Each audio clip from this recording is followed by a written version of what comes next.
no more teachers, no more Qur'an, no more memorization.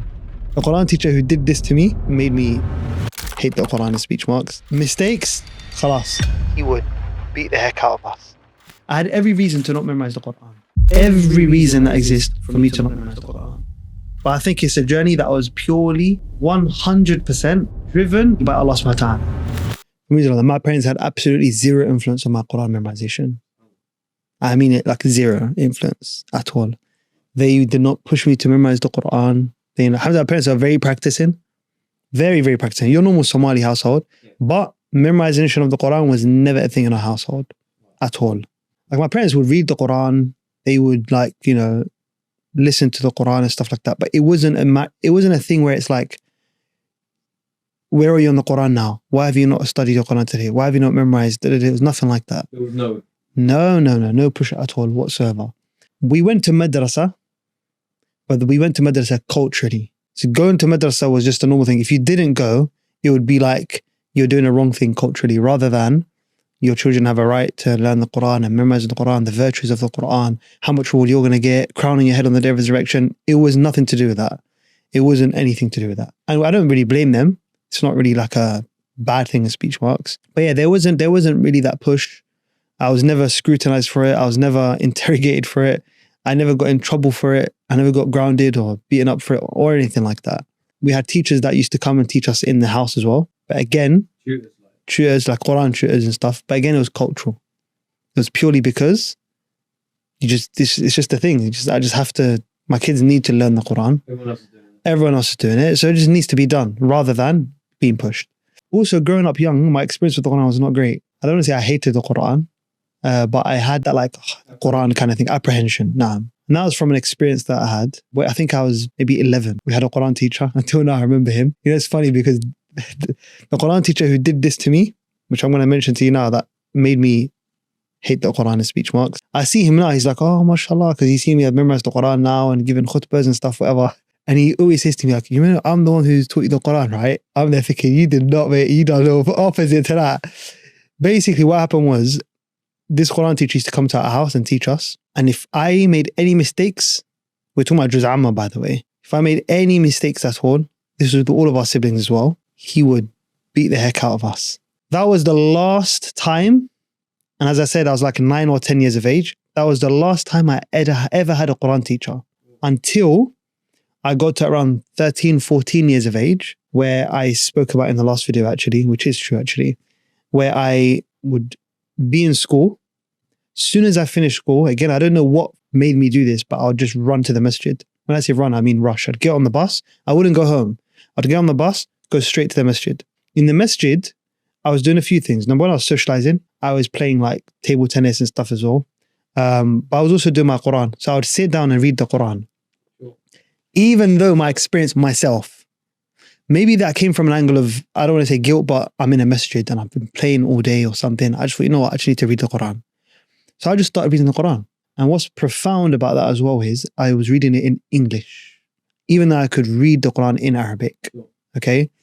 So anyway, so if we go in chronological order, from 5, 6 years of age to like 9 years of age, I was having these teachers going from one madrasa to another madrasa, one madrasa to another madrasa.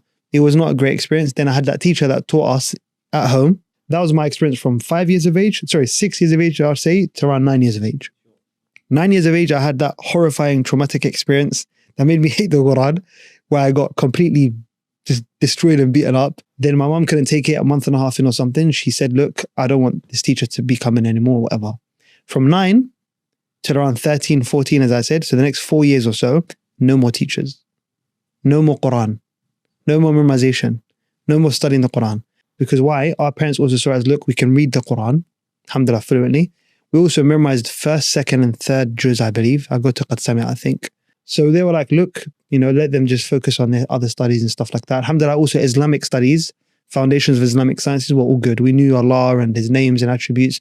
We knew the du'as, the morning adhkar, evening adhkar. Like we had enough to get by, basically. My next experience was 13, 14 years of age. 13, 14 years of age was when I just loved going to the masjid, socializing, playing with people, table tennis, whatever. That's when I started reading the Quran in English. So that's when, in English, yes. You started in English? I started reading in English. Okay, so that's interesting. English. At the age of 14? 13, 14. I can't remember the exact time. But I told you I'd literally, as soon as I finished school, I'd just rush to the masjid. What did you say? When I go to... You read in English or was No. No. Not at all. Why did I read it in English? I don't know. I genuinely don't remember. So what happened was I would read the Quran. So I'd play table tennis and all this other stuff. And then it would be salah time. I'd go to the cafe. There was a cafe as well in the masjid. I'd go eat some stuff in the cafe. And then I'd go upstairs to the masjid. And I would sit down and just read. I would read the Quran in English. Why? I don't know. During this period, my parents thought I was becoming a bit over the top and a bit extreme and stuff as well. Because I was literally, this is no exaggeration here. Allah's my witness. School finishes 3:15, 3:30 p.m. I don't go home and get changed. Go in my school uniform, straight to the masjid. Go on the bus, straight to the masjid. And I'd stay there till which salah? Till Isha salah. So 4 or 5 hours I'm in the masjid. To be honest, after a few months, my parents realized I kept on doing this. So my dad would come and actually give me food. As in, he would come and the food that I was meant to eat at home, he'd come and give it to me because I don't want to go home, basically. Anyways, 13, 14, I just started reading the Quran in English. That's when I started to actually learn the meaning. And I was like, wow, the Quran says this. Wow, the Quran says this. The Quran says that. I can't remember specific verses, but the first time that I developed a relationship with the Quran and it touched me. Before that, it never touched me. Before that, it was a thing that I was just going to get beaten up for. And I had this, just like, this thing, the Quran kind of thing in my in my head. But now it's like, the Quran is the words of Allah. Allah is saying these things that are so like, wow. So I'd read it. I think it was just for a few months. That's when the Imam of the masjid saw me. And he came up to me. He said, I see you so often in the masjid. Like, what do you do? I said, I just come here, I play and stuff. I don't go back home after I finish school. He goes, you read the Quran quite often. I see you regularly in the masjid. You're always reading Quran. He said, have you memorized the Quran? I said, no, I haven't. He said, would you like to memorize the Quran? I said, yes, of course. Now, at that time, I think I started to like the Quran more. The traumas of getting beaten up started going on my head because I started to understand the Quran, meaning the English version. Were you surprised that Imam approached you about that? Sometimes the Imams are very standoff. I was quite, no, they're not. I wasn't surprised. I had this mentality towards Islamic teachers or sheikhs or imams, especially the Somali ones, as these stern, evil people who, they're just going to shout at you and why have you not done this, whatever. So when he came to me, I wasn't surprised he came to me. But I thought he was going to come to me, I thought he was going to come to me and be like, yeah, why have you not memorized the Quran? What's wrong with you? You just come and play and da-da-da. That's what I was expecting.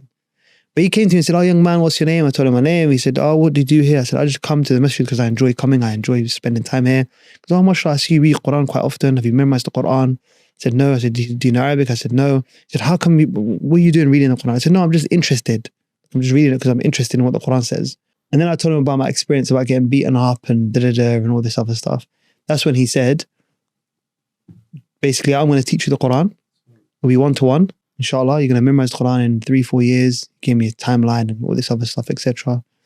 Then he said, I'm going to speak to your dad as well. He called my dad on the spot. And he told him, I saw your son, da-da-da. He wants to memorize the Quran with me. My dad's shocked as well. He's thinking, like, this guy hates the Quran. Are you really sure he wants to memorize it? Anyways, my journey started then. That's when that teacher took me under his wing. And from like 14 to 17, maybe 18, I can't remember the exact age, about 4 years, 4.5 years it took to memorize the Quran. It's funny as well because we started alone, but then people started seeing him teaching me and stuff. So it ended up being an actual class. People joined. So it became an actual class. But then people dropped out slowly and slowly and slowly. So then we went back to one-to-one again. Yeah, so... how did you feel originally when he said that plan to you? That's literally in your lap. There landed a mark. Do you know what it is? I didn't believe him and I still didn't want to memorize. But I just went with the flow. As in, I looked at him as like, I was expecting him to have like a stick at least.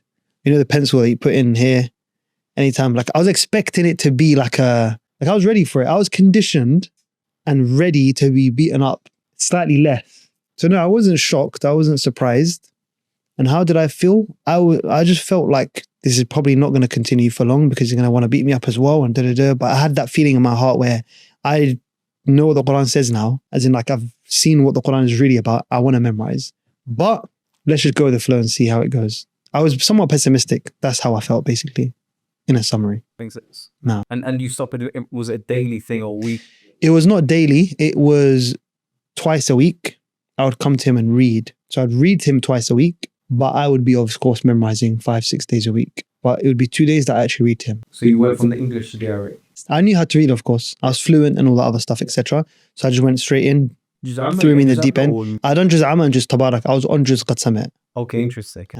So you resumed from just Qad Sami', or did you have to get everything back? No, I had to go all the way back from the beginning. Did he treat it as new memorization for you? Like, Absolutely new memorization, yeah. it's advice for anyone that's watching that maybe needs to. Yeah. If someone wants to learn the Quran, they've got to 6-7 juz, for example, 10 juz, just start again. If it's a new teacher and your hifz is not good, if you haven't memorized the Quran for 4 years, you should definitely start again. Yes. So yeah, 4 years, memorized the Quran after that, and then whatever happened after. Alhamdulillah. And when you memorized the Quran, were your parents actively following you on that journey, or they were very surprised on you? No, my parents were absent in that journey. People are going to think my parents are some evil, non-practicing people. They were not following my journey, no. But not from an evil or like bad way. They were encouraging. Like I would have to go and tell them, today I'm memorizing this or I memorized that. They were like, oh man, mashallah. You know, my family as well, I was the first person to have memorized the Quran. So for them, it was just like, yeah, Abdullah had's memorizing the Quran, guys, kind of thing. So it was my younger brother also joined that class. And he got to the 10th juz of the Quran. But he never continued. Did that change like when if the first person does something, it sets the bar. It changes what's viewed as realistic and attainable. But it's funny because my parents didn't push him to either. He'd done it out of his own will. Maybe I motivated him, to be honest, perhaps. Maybe he saw me and just took it. But I don't think he'd done it because basically, I don't agree with that. I don't agree when one person does it, then khalas, you know, others will just follow on. I got 5 brothers. I'm 6th. And the others haven't. You know, so or maybe that's just an anomaly circumstance for myself. But alhamdulillah, my other brothers have memorized 15 juz of the Quran, 10 juz of the Quran. So they know a lot of the Quran as well, but it isn't them ones where, okay, he's done it now, we're all going to follow along kind of thing. No. And you study that one teacher from doing 10? Absolutely. Allahu Akbar. That is phenomenal. Yeah, I probably had over 10 teachers of my day. Oh, really? SubhanAllah. Yeah. Now I stuck with one, finished with him, and he was very patient as well. He's very, very patient with me. But no, I missed. That was my journey.